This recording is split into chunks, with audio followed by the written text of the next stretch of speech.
Mainit ang sikat ng araw nang dumating si Clarice de la Vega sa harap ng San Rafael National High School. Suot niya ang simpleng beige na blouse, itim na palda at pitpit ang lumang sling bag. Hindi mo iisiping anak siya ng isang milyonaryo dahil pinili niyang maranasan ang buhay ng isang karaniwang guro. Matagal na kasi niyang passion ang pagtuturo. Habang naglalakad siya papasok ng gate, ilang estudyante ang naglalaro sa quadrangle. Sa lilim ng puno, may 3 guro na nagkukwentuhan at napatingin sa kanya. Sino kaya yung bagong guro? Mukhang probinsyana ah. Oo nga, baka wala pang experience yan. Mukhang kakagraduate lang sa college. Narinig ba ni Clarice ang mga bulong, pinili niyang ngumiti lang at magpatuloy. Pagdating niya sa faculty room, marahan siyang kumatok. Magandang umaga po. Ako po si Clarice de la Vega, bagong teacher sa English Department. Tumigil sa pagtawa ang mga guro sa loob. Isa sa kanila si Mrs. Ramos, ang pinakamatanda at halatang leader sa grupo. Agad siyang sinipat mula ulo hanggang paa. Ah, ikaw pala yung bago. Iha, dito sa amin. Pumasok ka.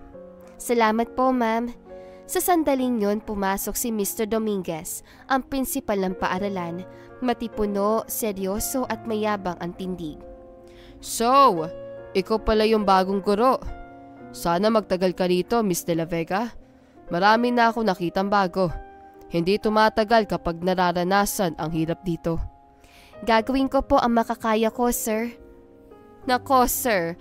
Dapat mahaba ang pasensya niya sa mga bata. Baka hindi niya pa alam ang patakaran dito sa eskwelahan natin. Huwag kayong mag-alala. I-orient ko siya bago siya magsimula sa unang araw ng trabaho dito.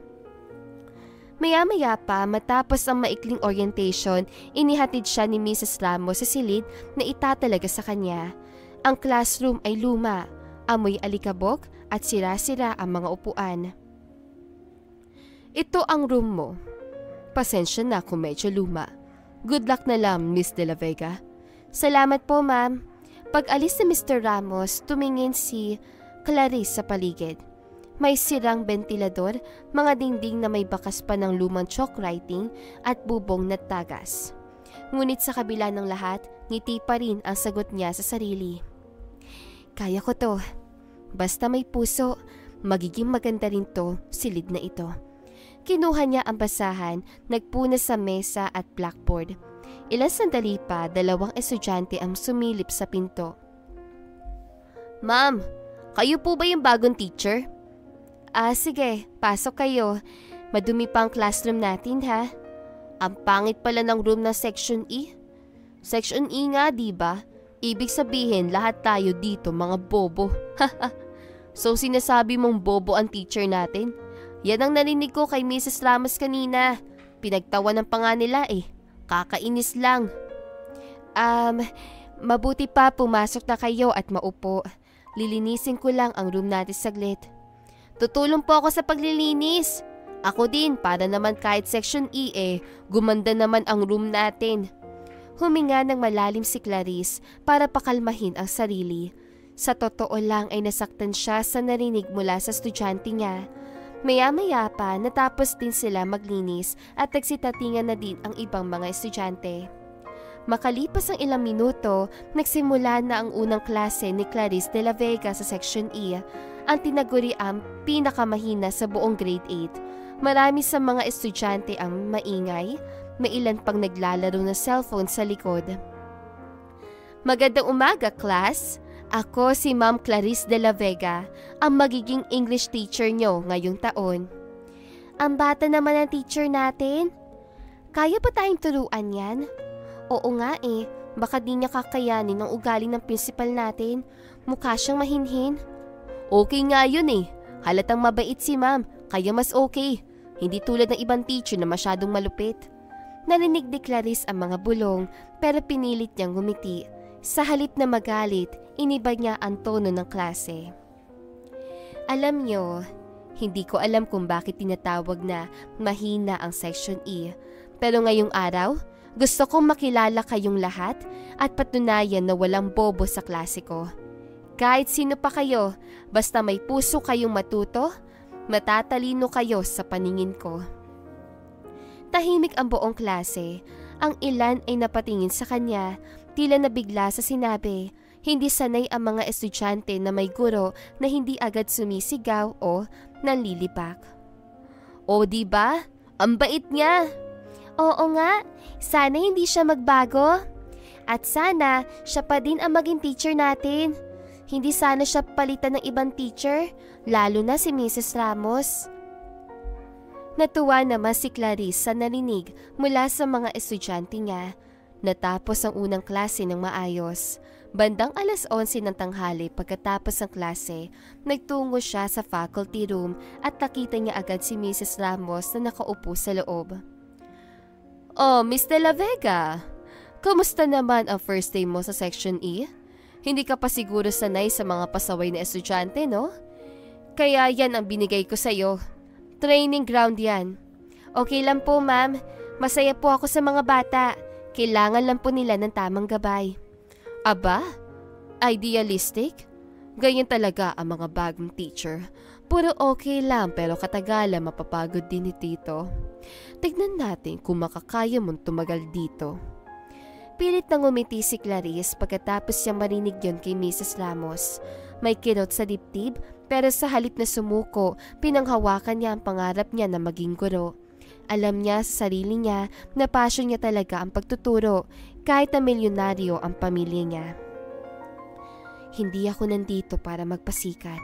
Nandito ako para magturo. Kung kailangan kong patunayan sa kanila na kaya kong magtagal, gagawin ko.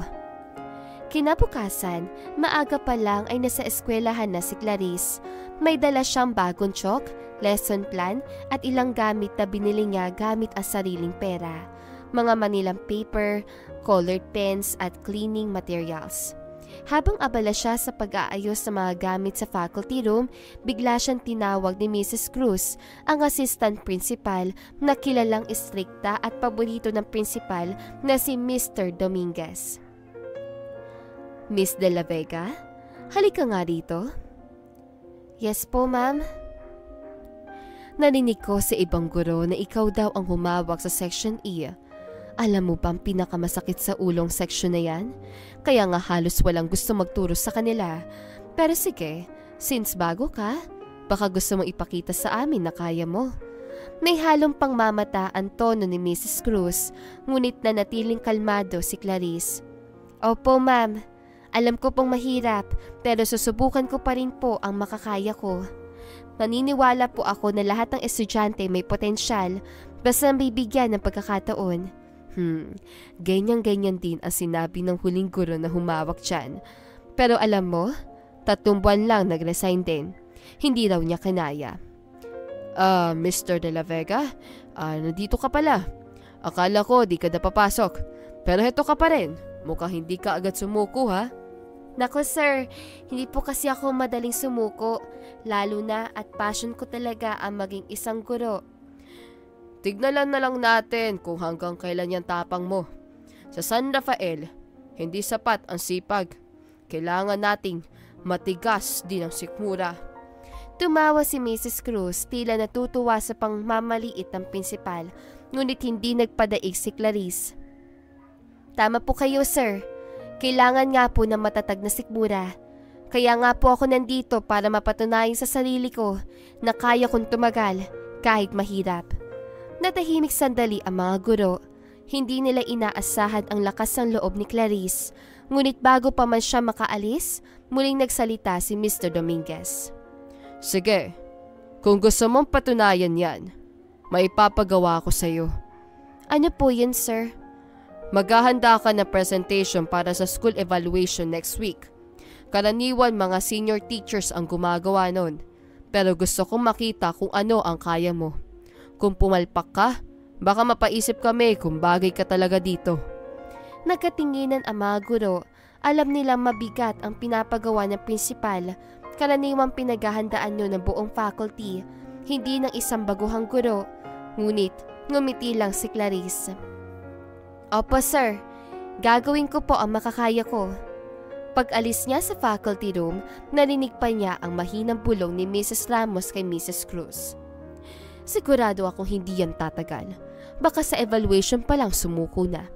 Hayaan mo para matuto rin siyang hindi puro idealism ang puhunan sa pagtuturo. Habang naglalakad pabalik sa silid, huminga ng malalim si Clarice. Alam niyang sinusubok siya pero hindi siya natatakot. Sa likod ng payak na kasuotan, dala niya ang talinong hindi nila alam at ang pamilyang kayang tumulong sa kanya anumang oras. Ngunit pinili niyang itago yun dahil gusto niyang makilala hindi bilang anak na milyonaryo kundi bilang isang guro na may puso. Sige lang, maliitin nila ako. Sa huli, hindi pera o koneksyon ang magpapatunay ng halaga ko, kundi kung gaano ko kamahal ang pagtuturo.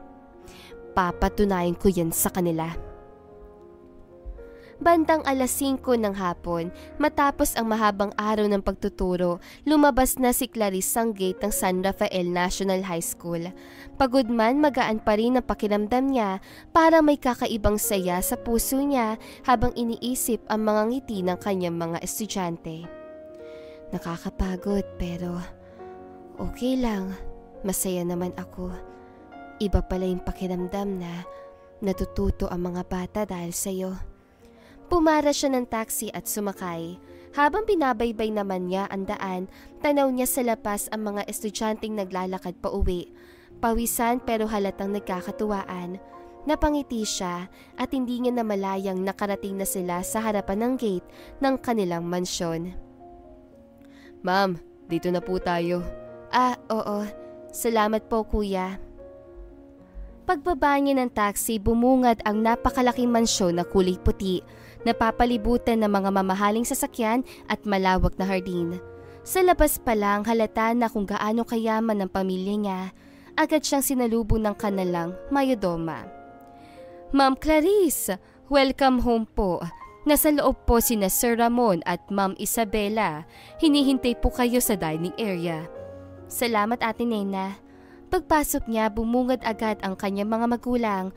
Nakatayo sa tapat ng hapag, parehong nakangiti. Si Sir Ramon de la Vega, isang kilalang negosyante, at si Ma'am Isabela, isang dating dean sa prestihiyosong universidad. Anak, kamusta naman ang unang araw mo bilang guro? Masaya po, ma'am. Nakakapagod, pero worth it. Ang sarap sa pakiramdam na nagtuturo ka. I'm glad to hear that. So, saan ka nga ulit nagtuturo, anak? Sa San Rafael National High School po, Dad. San Rafael? Yan ba yung public school na tinutulungan ng foundation natin? Opo, yun nga po. At anong section at grade ang hinawakan mo? Section E po. Second year students po, Dad. Biglang nag-iba ang mukha ng kanyang ama. Ang dating ngiti ay napalitan ng inis at pagkadismaya. Section E? Anak, alam mo bang yan ang pinakapasaway na section doon? Matitigas ang ulo ng mga estudyante roon. Bakit hindi ka humiling ng ibang section? At ano bang iniisip ng principal nila? Hindi ba nila alam kung sino ka? Ramon, kalma lang. Hindi, Isa. Hindi ako matatahimik. Ang anak natin nagtuturo sa pinaka-problematikong klase sa eskwelahan na tinutustusan ng sarili nating foundation. Hindi ba nila alam na tayong dahilan kung bakit may library at bagong building sila? Dad, alam ko po. Pero ayos ang po sa akin. Mabait naman po ang mga estudyante ko. Hindi sila tulad ng iniisip niyo, Dad. Believe me. Anak, napakabuti mong bata. Pero minsan masyado kang idealistic. Hindi mo alam kung gaano kahirap ang mga batang ganon. Pero Dad, kaya nga ako nagtuturo. Para tulungan sila magbago. Kung palagi nating iiwasan ang mga mahihirap turuan, paano sila matututo? Ramon, hayaan mo siya. Tignan mo kung gaano siya kaseryoso. Hindi pera o pangalan ng habol niya. Tumahimik si Ramon, kita sa mukha niya ang pag-aalala, ngunit unti-unti rin itong napalitan ng pagkamangha sa tapang ng anak. Sige na nga, Clarice. Pero kapag may nangyaring hindi maganda, sabihin mo agad sa amin. Ayokong pinapahirapan kanila roon, lalo na at sila pa ang nakikinabang sa tulong ng pamilya natin. Opo, Dad. Pero wag po kayong mag-alala. Hindi nila kailangan malaman kung sino ako. Gusto ko mapatunayan na kaya kong magtagumpay bilang guro, hindi bilang anak ng De La Vega. Nagkatinginan ang kanyang mga magulang, may halong pag-aalala sa kanya. Sa puso ni Clarice alam niyang nasa tamang landas siya. Hindi niya kailangan ng pagkakakilanlan ng kanilang yaman para magtagumpay. Ang kailangan lang niya ay ang puso sa pagtuturo at paniniwalang walang estudyanteng hindi kayang matuto. Basta may gurong hindi sumusuko. Anak, kung ganyan ka palagi, siguradong magiging inspirasyon ka ng marami. At sa gitna ng hapunan, habang nagkukwentuhan sila tungkol sa eskwelahan, tahimik lang si Clarice, nakangiti. Sa isip niya, ito pa lang ang simula. Ngunit alam niyang isang araw, magugulat ang lahat, lalo na ang mga gurong minamaliit siya kapag nalaman nila kung sino talaga siya. Kinabukasan, mas nagiging masigla ang klase ni Clarice de la Vega sa Section E. Hindi man perpekto ang kanilang silid-aralan, puno naman ito ng tawanan, pagtutulungan at pag-asa. Sa chalkboard, nagsusulat si Clarice sa mga pangungusap habang nakangiti. Habang nagtuturo siya, tahimik ang buong klase. Lahat nakikinig, nakataas ang kamay kapag may tanong. Okay class, sino ang makapagbibigay ng halimbawa ng metaphor? Ang puso ko ay parang tambol tuwing nakikita ko si Crush. Magaling, Kenji. Pero next time, siguraduhin mong English ang example, ha? Opo, ma'am. Puno na sigla at tawanan ang buong silid, maging si Luke at Alice na dating tahimik ay natutong sumagot sa klase. Ang dating mga pasaway ay naging tagapakinig na ni Clarice. Ma'am, gusto ko pong mag-join sa English Quiz Bee. Talaga? Ay nako Luke, so suportahan kita dyan. Ganyan ang gusto kong marinig mula sa mga estudyante ko. Hindi porket Section E tayo ay mga bobo na tulad ng sinasabi ng iba. Sa katunayan nga, kayo ang mga estudyanteng malaki ang potensyal na maging honor students. Talaga po, ma'am? Oo naman kaya. Kaya class, galingan nyo lang lagi, okay? Ilang oras din ang naging klase ni Clarice bago siya magpunta sa faculty room at nandoon naman ang ibang mga teachers na nakaupo kasama ang principal na nag-uusap. Mailan naman na nagbubulungan habang nakatingin sa kanya. Lahat ng guro ay required mag-demo teaching sa harap ng faculty. Ito ang pagkakataon para masukat ang kanilang galing. Si Clarice, bagamat kinakabahan ay handang-handa hanggang sa tinawag na nga ang pangalan niya. Good afternoon everyone. Today I'll be discussing the importance of communication not just in speaking but in understanding. Maayos ang daling ng kanyang aralin. Maganda ang presentasyon, malinaw ang boses at halatang kabisado niya ang lesson. Maging ang mga estudyante ay ganado ning sumagot. Communication is not just talking but connecting. Excellent! Very good! Hindi makapaniwala ang lahat nang makita kung gaano nag-improve ang estudyante sa Section E. Hindi man lang ito naging pasaway habang nagtuturo si Clarice, kaya namangha ang marami. Pagkatapos ng demo, nagsimula ang palakpakan. Ang galing ng bagong guro para matagal na siyang nagtuturo. Grabe, perfect ang pagkakagawa niya ng lesson plan at presentation. Ngunit sa gitna ng papuri, nakaramdam naman ng pagkainggit si Mrs. Ramos at hindi na mapigilan ang sarili na magsalita. Nako, wag niyo masyadong purihin. Baka naman pinagawa lang niya yan. Alam niyo naman, mga bago, gusto magpasikat. Paano mo naman nasabi yan, Mrs. Ramos? Tignan mo nga, perfect na perfect, di ba? Di ba kayo nagtataka na nadaig pa niya ang senior teacher sa tulad natin? Oo nga, no? Baka gumamit ng AI kaya ganun ka-perfect. Hindi po yan totoo. Talaga ba? Baguhan ka lang dito. Paano mo ipapaliwanag sa amin na perfect agad? Kahit ang batikang guro ay nagkakamali pa. Sapat naman sigurong rason na passion ko ang pagtuturo, kaya hindi yun naging mahirap sa akin. Wag mo nga kaming gawing bobo tulad mo. At isa pa, napansin kong close kayo na estudyante mo si Kenji. Baka kaya hindi yan pasaway ngayon kasi inakit mo. May relasyon kayo. Nagbubulungan naman ang ibang mga teachers habang si Clarice ay pinipigilan tumulo ang mga luha. May gusto yatang mawala ng lisensya dito. Sir, hindi po totoo ang binibintang ni Mrs. Ramos. Wala po kaming relasyon ni Kenji. Ano bang ginagawa niyo sa teacher namin? Bakit yung binibigyan ng mali siyang pagtrato namin sa kanya? Mabait siya, hindi tulad niyo. Kaya dapat lang na sumunod kami sa kanya. Walang katotohanan ang mga iniisip niyo. Huwag kang makialam dito, iho. Bata ka pa. Wala kang karapatang sumagot. Tama na po. Huwag niyong pagalitan ng estudyante ko. Kahit anong gawin niyo, hindi niyo ako pwedeng siraan dahil totoong tao ako. Wala akong dinaya, sir. Ma'am. Bago pa makasagot si Mr. Dominguez, biglang bumukas ang pinto ng faculty room. Pumasok ang isang lalaking nasa edad 50. Matikas, seryoso ang muka, si Mr. Ramon de la Vega, ang kilalang milyonaryong sponsor ng San Rafael Foundation. Mr. de la Vega? Sir, biglaan yata ang pagbisita niyo. Nandito ako para sa anak kong si Clarice. Anak? Anak niyo po si Miss de la Vega? Magkaparehas sila ng apelido, pero di ko inisip na anak pala siya ni Sir Ramon. Nagulat ang lahat at nagbulungan habang si Mr. Dominguez at Mrs. Ramos ay natataranta at di alam ang isasagot sa sinabi ni Mr. de la Vega.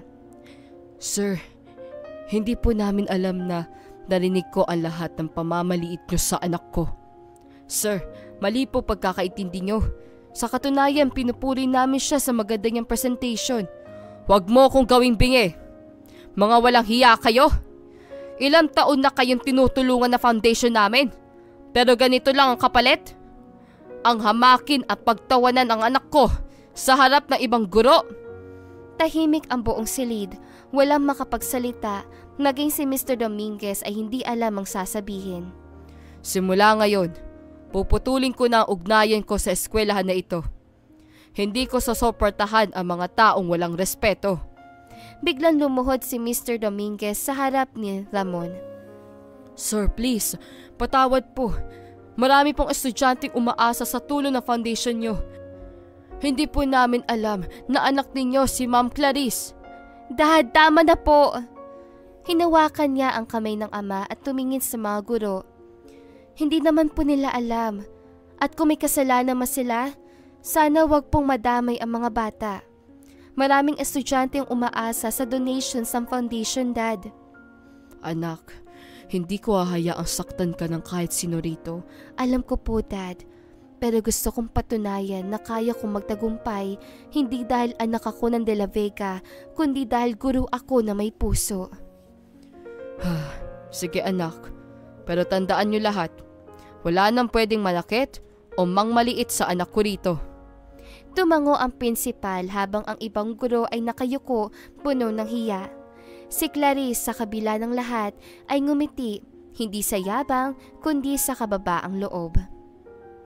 Wala pong problema, magtuturo pa rin ako dito dahil naniniwala ako ang respeto ay hindi nakukuha sa pangalan kundi sa gawa. Papatunayan ko po sa inyong lahat na karapat-dapat po akong maging guro. Patawarin mo ko, Miss De La Vega.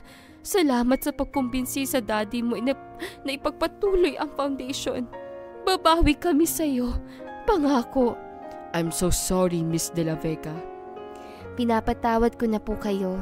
Kalimutan na po natin ang lahat at magsimula ng panibago. At mula noon, nagbago ang tingin ng buong San Rafael High School kay Clarice De La Vega. Hindi lang siya guro, isa siyang inspirasyon ng marami. Isang patunay na kahit anong yaman o galing, ang tunay na sukatan ng isang guro ay ang puso sa pagtuturo. At dito na nga po nagtatapos sa magandang istoryang ito. Maraming salamat mga kakwentuhan! Huwag niyong kalimutan mag-like at subscribe at pindutin na rin ang notification bell para lagi kayong updated sa ating kwentuhan. Hanggang sa muli, paalam!